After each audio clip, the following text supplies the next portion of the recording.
Allah Ta'ala berfirman, A'udzu billahi minasyaitonir rajim. Qul in kuntum tuhibbunallah fattabi'uni yuhibbukumullah wa yaghfir lakum dzunubakum. Wallahu ghafurur rahim.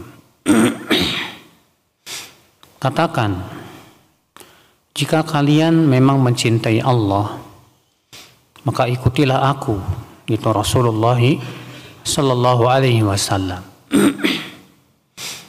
Niscaya Allah akan mencintai kalian dan mengampuni dosa kalian. Dan Allah Maha Pengampun lagi Maha Penyayang. Ayat ini, akhi, dinamai oleh salafus salih dengan nama Ayatul Ikhtibar. Ayatul Imtihan, itu ayat ujian. Wadzalika anna qauman idda'u annahum yuhibbuna Allah. Karena kata Syekh Utsaimin, ada suatu kaum yang mengaku-ngaku katanya mencintai Allah. Fa amara Allahu nabiyahu an yatahaddahum bihadzal mizan. Maka Allah memerintahkan Nabi kita, Nabi Muhammad SAW, untuk menantang mereka dengan timbangan ini. Ya. Allah mengatakan, Qul in kuntum tuhibbunallah. Katakan jika kalian memang mencintai Allah. Hai in kanu shadiqin, artinya jika kalian memang jujur dalam mencintai Allah, fattabi'uni, maka ikuti aku, yaitu Rasulullah sallallahu alaihi wasallam. Maka kullu man yadda'i annahu yuhibbullah, ya, setiap orang yang mengaku-ngaku bahwa dia cinta kepada Allah Subhanahu wa taala, maka ia butuh bukti, Pak. Mana bukti bahwa kamu mencintai Allah? Iya. Kalau tidak ada buktinya percuma. Dan bukti mencintai Allah adalah itu mengikuti Rasulullah sallallahu alaihi wasallam, ittiba. Iya. Dan tentunya untuk ittiba, Pak. Untuk ittiba itu berat, tidak mudah. Untuk ittiba itu kita harus mengenyampingkan hawa nafsu. Untuk ittiba itu kita harus mengalahkan syahwat. Untuk ittiba itu kita harus melemparkan, ya, untuk mendahulukan akal. Ada orang yang mengikuti syahwat dan hawa nafsu, susah banget buat ittiba. Kenapa? Karena perintah-perintah Nabi kebanyakan tidak sesuai dengan hawa nafsu dan syahwat. Larangan-larangan Nabi kebanyakan sesuai dengan hawa nafsu dan syahwat. Ada orang yang sangat mengagungkan akal. Seringkali menolak dalil, Pak. Karena banyak dalil-dalil yang tidak sesuai dengan apa? Akal. Antum sholat aja, coba antum pikirkan dengan akal, kenapa sholat subuh 2 rakaat? Kenapa sholat zuhur 4 rakaat? Kenapa nggak dibalik aja? Ini masalahnya bukan akal, tapi ini memang murni dari perintah Allah. Ketika kita mengusap khuf, yang kita usap bagian atasnya bukan bagian bawah. Padahal yang menginjak najis dan kotoran bagian bawah. Secara akal ini tidak masuk di akal. Dan banyak lagi perkara-perkara yang lain, Pak. Maka kalau semua dalil itu diminta untuk mengikuti akal, akan hancurlah kebenaran. Iya, akal kita ini punya keterbatasan. Maka ya akal Islam, siapapun kita, Seintelek apapun kita, kalau kita memang mengaku cinta Allah, maka buktinya adalah kita harus ittiba kepada Rasulullah sallallahu alaihi wasallam. Lalu apa balasan, Pak, orang yang ittiba kepada Rasul, Pak? Balasannya apa? Masya Allah, di sini Allah memberikan dua balasan. Yang pertama, yuhibbukumullah. Niscaya Allah akan mencintai kamu. Dicintai oleh Allah itu lebih penting daripada kita mencintai Allah. Walaupun dua-duanya penting. Tapi kalau ditanya mana yang lebih penting, dicintai oleh Allah atau kita mencintai Allah? Jawabnya, dicintai Allah oleh Allah itu lebih penting, lebih agung, lebih besar. Berapa banyak orang yang mengaku-ngaku mencintai Allah seperti orang sufi, tapi perbuatan mereka dengan melakukan kebid'ahan dan tidak ittiba. Maka bagaimana Allah akan cinta kepada mereka? Maka orang yang dicintai oleh Allah, tandanya adalah dijadikan ia ittiba kepada Rasulullah sallallahu alaihi wasallam. Itu tanda orang yang dicintai oleh Allah. Adapun orang yang tidak ittiba kepada Rasulullah, senangnya berbuat bid'ah dalam agama, walaupun lisannya mengaku cinta kepada Allah, maka itu tidak diterima, Pak. Karena Allah tegas mengatakan bahwa bukti cinta kepada Allah adalah ittiba kepada Rasulullah SAW. Dan ittiba kepada Rasulullah SAW itulah yang mendatangkan cinta Allah kepada kita. Yuhibbukumullah, niscaya Allah akan mencintai kalian. Ini menunjukkan Allah disifati dengan sifat cinta. Iya. Kemudian balasan yang kedua apa, Pak? Wa yaghfir lakum dzunubakum. Dan Allah akan ampuni dosa-dosa kalian. Subhanallah, ternyata ittiba kepada Rasul itu sebab diampuni dosa.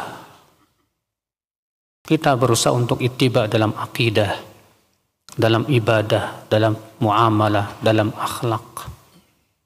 Ya. Maka dari itu ya, orang yang mengagungkan akal dan menolak dalil hanya dengan karena akal, dia belum ittiba. Orang yang mengikuti agama sesuai dengan selera saja belum ittiba. Ya. Ittiba itu ketika dia betul-betul lebih mendahulukan dalil daripada akal, dalil daripada hawa nafsu dan syahwat.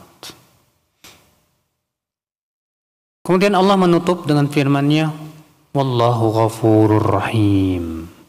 Dan Allah Maha Pengampun lagi Maha Penyayang. Iya.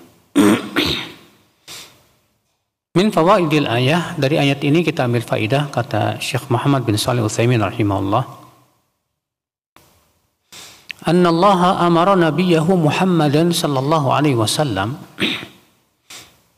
an yatahadda haula'il mudda'in li mahabbatihi bihadzal mizanil qist.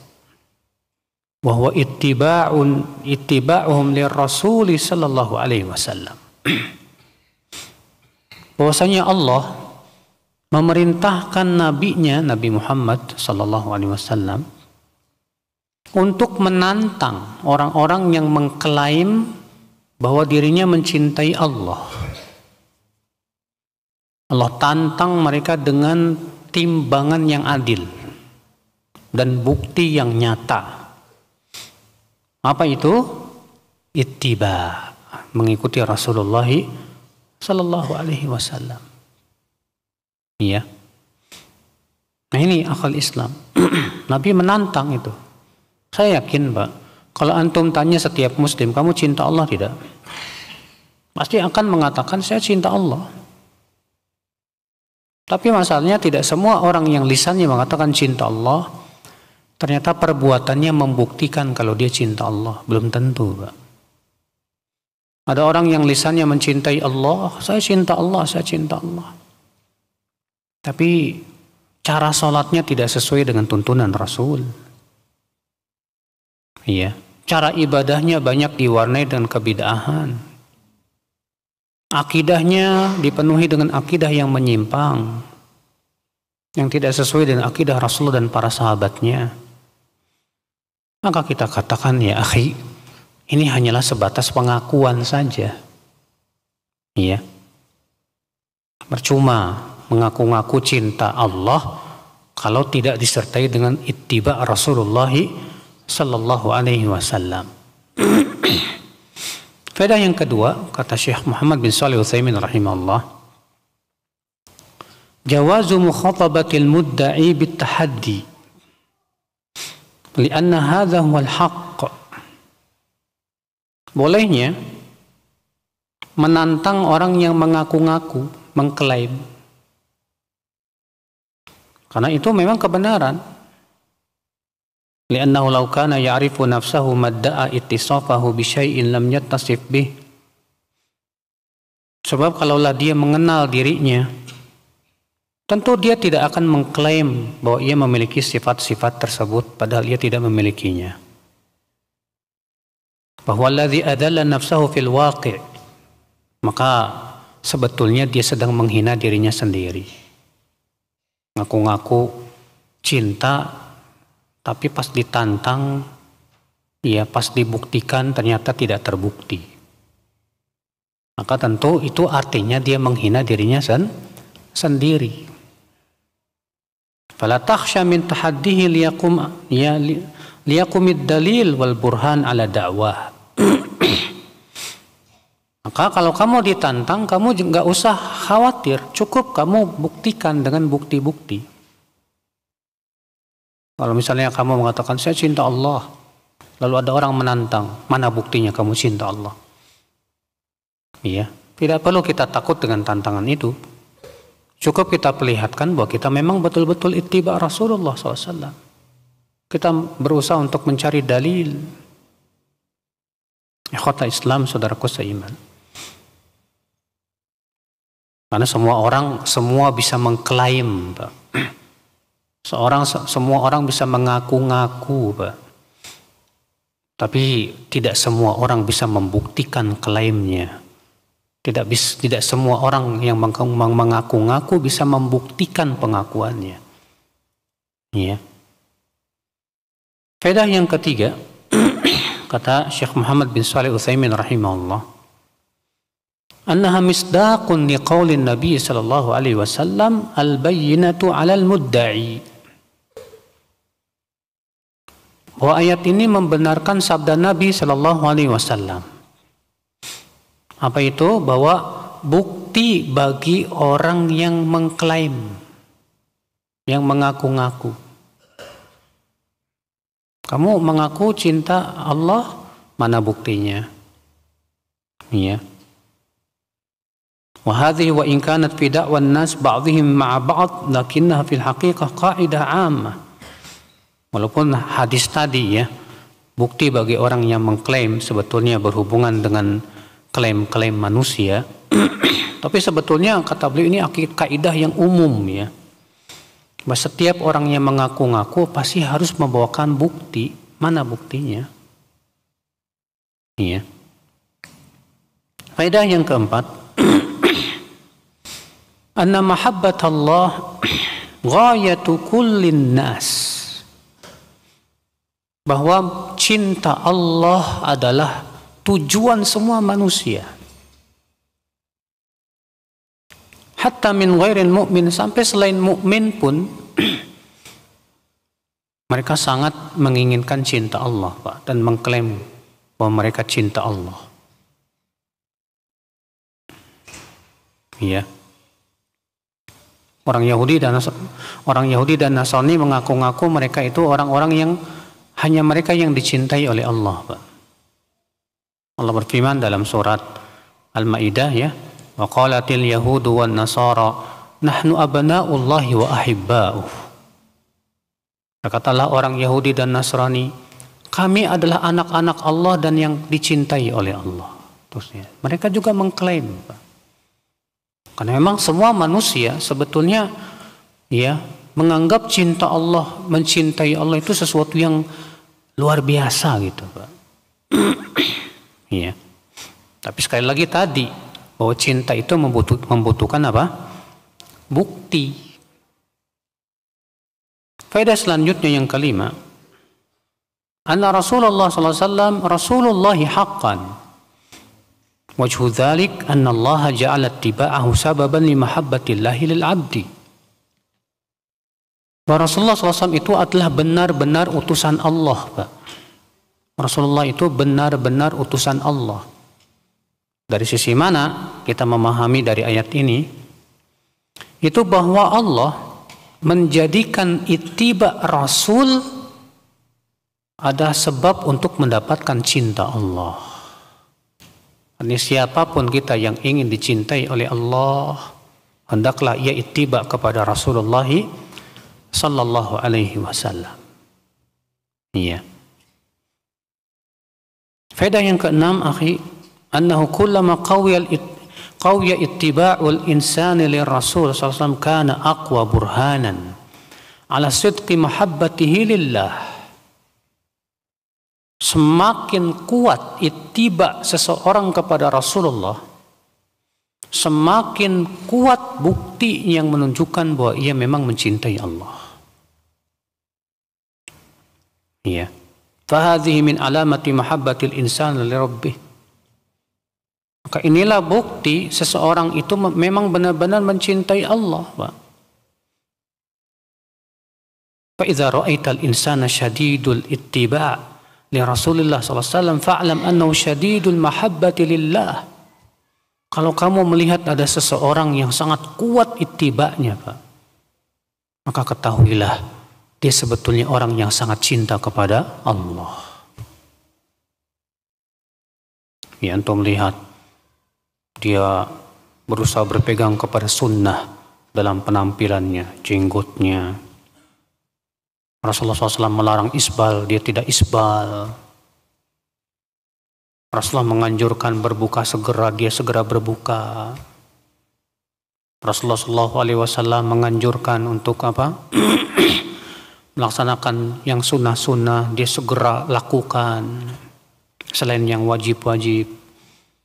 Itu berarti memang dia sangat mencintai Allah subhanahu wa ta'ala. Iya, walaupun lisannya tidak berkata saya cinta Allah, lisannya tidak berkata demikian. Bahkan kata Al-Hasan Al-Basri, kalau kamu ditanya kamu cinta Allah enggak? Kamu takut enggak sama Allah? Jangan kamu jawab, iya saya takut sama Allah, saya cinta Allah. Tapi jawab begini, arju dzalik, aku berharap demikian. Sebab kalau kamu mengatakan aku cinta Allah, aku takut ke Allah, ternyata tidak terbukti dalam perbuatan kamu, kamu termasuk orang yang berdusta. Kamu termasuk orang yang apa? Berdusta. Iya. Faedah yang selanjutnya, akhi. Yang keberapa? Yang ketujuh. Anna tiba'an Nabi sallallahu alaihi wasallam sababun li mahabbatillahi lil 'abdi. Bahwa sebab datangnya cinta Allah adalah ittiba kepada Rasulullah sallallahu alaihi wasallam. Dan tanda orang yang ittiba itu, Pak, selalu mencari dalil. Dia tidak puas sebatas pendapat ulama. Tapi dia berusaha untuk nanya dalilnya mana. Karena dia tahu ulama bukan dalil. Dalil itu Al-Quran, hadis, dan ijma. Iya. Makanya dia tidak puas hanya sebatas mengatakan ini pendapat ulama fulan. Kita katakan afan akhi, kalau ini masalah sudah ijma ulama, iya saya beriman. Karena ijma termasuk dalil. Tapi ini kalau masalah perselisihan ulama, maaf saja saya tidak puas dengan hanya sebatas pendapat ulama. Saya ingin melihat dalilnya. Saya ingin tahu dalilnya. Kalau antum selalu yang antum cari itu dalil, berarti antum berjiwa ittiba. Makanya orang yang tidak punya jiwa ittiba itu, Pak, paling nggak suka ditanya dalilnya mana, Pak. Iya. Dia bakalan marah dan berkata, kamu ngapain sih nanya mulu dalil. Kita katakan, ya akhi, bertanya tentang dalil itu tanda kita memang ittiba. Karena yang kita ikuti benar-benar Rasulullah Sallallahu Alaihi Wasallam. Kita ikut ulama itu karena sesuai dengan Rasul. Kalau ulama ini tidak sesuai dengan Rasul, apa yang kita ikuti? Bukan kita tidak menghormati ulama, tapi Rasulullah lebih kita hormati dari ulama. Rasulullah lebih kita cintai daripada para ulama. Naam, Rasulullah menyuruh kita untuk menghormati ulama, sahih, mencintai para ulama, betul. Tapi cinta kita kepada Rasul harus melebihi cinta kita kepada para ulama. Iya. Nah, saudaraku seiman rahimani wa rahimakumullah jami'an. Maka itu tanda orang yang berjiwa ittiba itu selalu mencari apa? Dalil, Mas. Dalil. Abdullah bin Mubarak suatu ketika pernah beliau tersesat di jalan. Lalu beliau berkata, aku mendengar ada pendapat sebagian ulama yang mengatakan kalau kita tersesat di jalan, maka cukup kita berteriak dan berkata, ya, wahai hamba-hamba Allah, tunjukkan saya jalan. Tapi aku tidak ridho dengan ucapan ini sampai aku cari dulu dalilnya. Iya, dan aku lihat sanadnya sahih apa? Tidak. Syekh Ali Hasan setelah menyebutkan asar Abdullah bin Mubarak ini berkata apa? Hakadha falyakunil ittiba. Demikianlah seharusnya ittiba. Iya, selalu kita berusaha untuk cari apa? Dalil. Dalil. Iya. Setelah kita tahu dalilnya, baru kita periksa bagaimana pemahaman para sahabat, para tabi'in, dan para tabi'ut tabi'in serta para ulama. Tidak hanya sebatas mengandalkan pemahaman apa? Kita. Iya. Faedah yang ke-8, annahu yanbaghi lil insan an yujiba ghairahu bima huwa akthar min su'alihi idza da'at ilaihi al-hajah. Seorang insan ketika ditanya hendaklah menjawab bukan sebatas pertanyaan saja, tapi juga ditambahkan dengan sesuatu yang dibutuhkan oleh si penanya. Iya.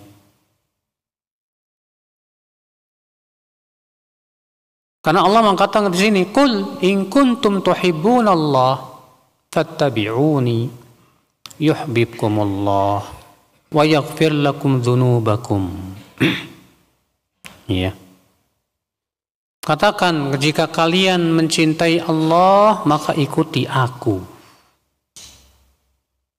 Lalu Allah tambahkan lagi, niscaya Allah akan cintai kalian. Allah tambahkan lagi, dan Allah mengampuni dosa kalian. Iya. Di situ Allah Subhanahu wa taala menambahkan beberapa perkara yang sangat penting dipahami. Apa sih kenapa kita harus ittiba kepada Rasulullah SAW? Pertama, karena itu sebagai bukti cinta kita kepada Allah.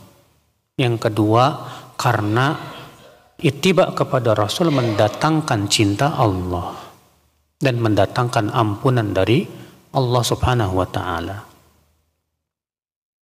Faedah selanjutnya, akhi, isbatul mahabbah bainal abdi war rabb. Penetapan cinta antara hamba dan Allah. Allah mencintai hambanya, hambanya pun mencintai Allah. Maka kita sifati Allah dengan sifat cinta. Dan tentunya cinta hamba dengan cinta Allah tidak sama, Pak. Allah berfirman, laisa kamitslihi syai'. Allah tidak serupa dengan apapun. Maka cinta Allah tidak serupa dengan cintanya makhluk. Iya. Sebagaimana halnya mendengarnya Allah tidak serupa dengan mendengarnya makhluk. Melihatnya Allah tidak serupa dengan melihatnya makhluk. Demikian pula cintanya Allah tidak serupa dengan cintanya apa? Makhluk. Imani saja, itulah ittiba. Kita mengimani sesuai dengan yang ditunjukkan oleh teks. Allah mengatakan niscaya Allah akan cintai. Tapi Pak, sebagian kelompok-kelompok seperti Jahmiyah, Mu'tazilah yang mendewakan akal, mereka menolak sifat cinta. Gak mungkin Allah punya sifat cinta, gak mungkin katanya. Ini gak masuk di akal katanya. Kenapa? Karena sifat cinta itu sifat makhluk. Akhirnya mereka menolak sifat cinta. Lalu bagaimana dengan ayat ini? Niscaya Allah akan cintai kalian. Mereka mengatakan maksudnya itu hanya sebatas keinginan saja. Iradah. Keinginan untuk mencintai. Allah tidak punya cinta. Subhanallah. Inilah Pak, fenomena mendewakan akal. Dan ini tidak sesuai dengan ittiba. Allah yang mengatakan niscaya Allah akan cintai kalian. Kamu kemudian katakan maksudnya cinta di sini keinginan. La haula wala quwata illa billah. Yang tidak pernah dipahami oleh para sahabat, tidak pula para tabi'in, tidak pula para tabi'ut tabi'in. Iya. Ikhwata Islam, saudaraku seiman. Faedah yang ke-10. As-samratul jalilah bittiba'i Rasulillah sallallahu alaihi wasallam. Wadzalika bimuhabbatillahi lil 'abdi. Buah yang luar biasa dari ittiba kepada Rasulullah sallallahu alaihi wasallam. Apa itu buahnya? Yaitu Allah cinta kepada si hamba yang ittiba. Sudah kita sebutkan tadi Pak, dicintai oleh Allah itu lebih penting daripada kita mencintai Allah. Makanya Imam Ibn Qayyim rahimahullah berkata, laisa sya'nu an tuhibballah, walakinna sya'an an yuhibbakallah. Bukanlah yang terpenting bagaimana kamu mencintai Allah, tapi yang terpenting itu bagaimana Allah mencintai kamu. Itu yang terpenting. Iya. Faedah yang ke-11, annahu yanbaghi lil insan idza amila al-amal an yastash'ira annahu muttabi'un bidzalika li Rasulillah sallallahu alaihi wasallam. Seorang insan hendaklah Pak, saat ia beramal saleh, ada niat di hatinya dalam rangka ittiba kepada Rasulullah sallallahu alaihi wasallam. Ketika antum berpuasa, hendaknya di hati itu ada niat dalam rangka ittiba kepada Rasulullah sallallahu alaihi wasallam. Antum berbuka puasa, ada niat di hati untuk dalam rangka ittiba kepada Rasulullah sallallahu alaihi wasallam. Antum salat tarawih berjamaah, ada niat dalam rangka untuk ittiba kepada Rasulullah sallallahu alaihi wasallam. Setiap kita beramal saleh yang jelas ada dalilnya dari Rasulullah sallallahu alaihi wasallam, setelah kita periksa amal ini ada enggak dalil yang sahih, maka kita amalkan dalam rangka ittiba. Adapun kalau hadisnya jelas-jelas lemah, apalagi palsu, Pak, kalaupun antum niatnya dalam rangka ittiba, kita katakan antum ittiba siapa? Ya, sebelum Ramadan kemarin tersebar hadis Pak tentang ya, semoga diabaikan orang yang tidak minta maaf kepada siapa? Tetangganya, orang tuanya, anak istrinya. Iya, tahun yang lalu itu tersebar juga Pak, tapi tidak disebutkan siapa yang meriwayatkannya. Tahun ini lebih pintar lagi yang bikinnya Pak, dicantumkan di situ hadis sahih riwayat Baihaqi, ya, Al-Hakim, Imam dan Imam Ahmad dari hadis Abu Hurairah. Wah, nanya lagi, banyak yang nanya ke saya itu. Oh, Ustadz, buktinya ada dalam riwayat. Saya bilang, kamu sudah periksa belum Sahih Ibnu Khuzaimah, Baihaqi, Musnad Imam Ahmad? Ada nggak di situ? Benar nggak? Orang dicantumkan, ya cuma dicantumkan, semua orang bisa, Pak. Mau mencantumkan doang. Yang ada dalam Sahih Ibnu Khuzaimah, Baihaqi, Imam Ahmad itu adalah Rasulullah naik mimbar dan mengucapkan amin, amin, amin. Lalu ditanya oleh para sahabat, apa yang kau aminkan hai Rasulullah? Kata Rasulullah, tadi malaikat Jibril datang kepadaku dan berkata, hai Muhammad, ucapkan amin. Semoga celaka orang yang mendapatkan Ramadan lalu keluar dari bulan Ramadan dalam keadaan tidak mendapatkan ampunan Allah. Ya kata Rasulullah, amin. Semoga celaka orang yang mendapatkan orang tuanya hidup tapi tidak memasukkannya ke surga. Amin. Semoga celaka orang yang disebutkan engkau di sisinya tapi tidak bersalawat padamu. Amin. Itu yang ada. Bukan isinya minta-minta maaf, Pak. Ya. Sekarang kalau antum sebelum Ramadan maaf-maafan, terus antum niatnya dalam rangka ittiba siapa? Mana dalilnya? Antum sebelum Ramadan datang ke kuburan. Dalam rangka apa antum datang ke kuburan? Ittiba siapa? Rasulullah melarang. Rasulullah sabda, la taj'alu qabri 'ida. Jangan kalian jadikan kuburanku sebagai id. Kata Imam Al-Munawi, artinya jangan dikunjungi dengan waktu yang telah ditentukan dan kumpul di sana.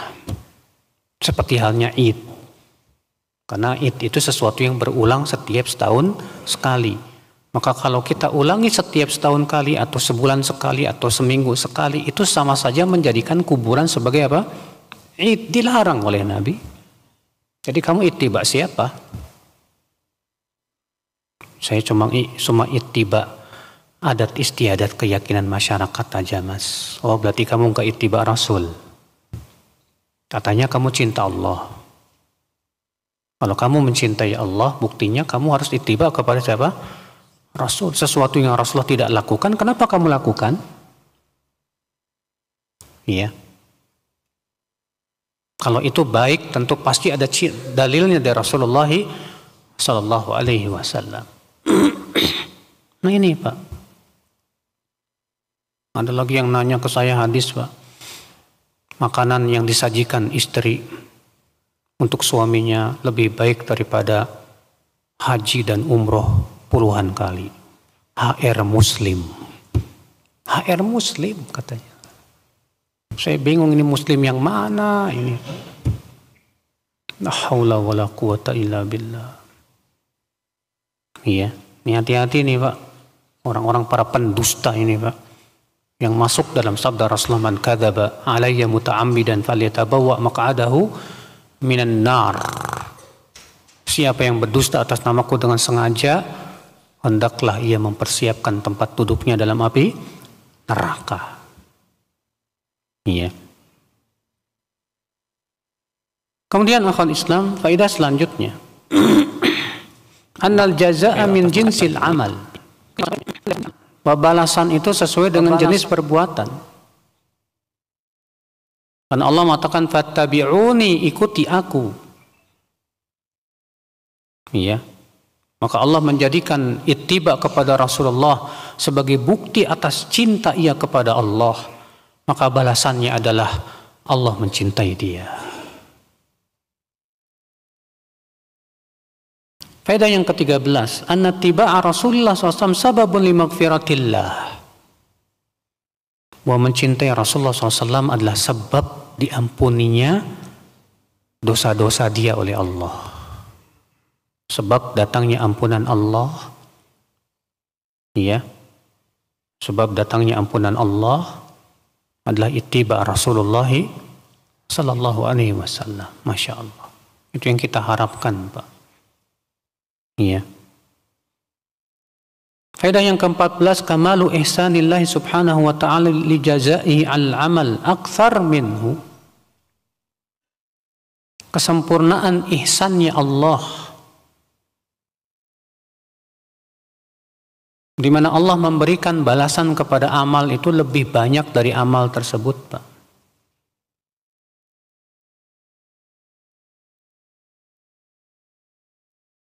Karena Allah Subhanahu wa taala di situ menyebutkan ittiba Rasul.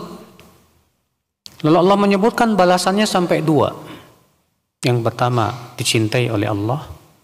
Yang kedua, diampuni oleh Allah dosa-dosanya. Allahu Akbar.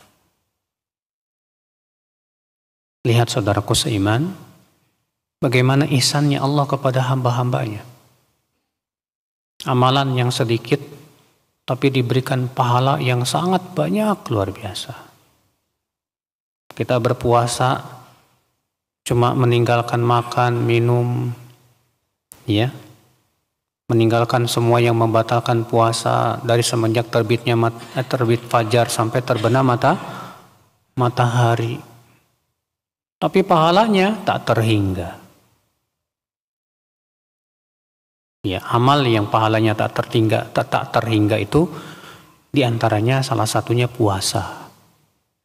Puasa itu amal yang pahalanya tak terhingga, Pak. Padahal cuma nahan dirinya dari cuma 12 jam lah orang Indonesia, Pak. Apalagi di sebagian negara ada yang siangnya cuma sebentar banget, Pak. Ada yang siangnya cuma 8 jam, 7 jam, 5 jam. Tapi tetap diberikan pahala, Masya Allah, tak terhingga. Ini kan ajib, luar biasa. Kasih sayang Allah Subhanahu wa ta'ala. Iya. Faedah selanjutnya ya akhal Islam. Isbatu hadainil ismain. Penetapan 2 nama Allah. Itu Ghafurur Rahim, Maha Pengampun, lagi Maha Rahmat, Maha Penyayang. Iya. Allah bukan hanya pengampun tapi juga penyayang. Maka ketika kita mendapatkan ampunan Allah, ya, dan kasih sayang Allah, maka itu sesuatu yang luar biasa, Pak.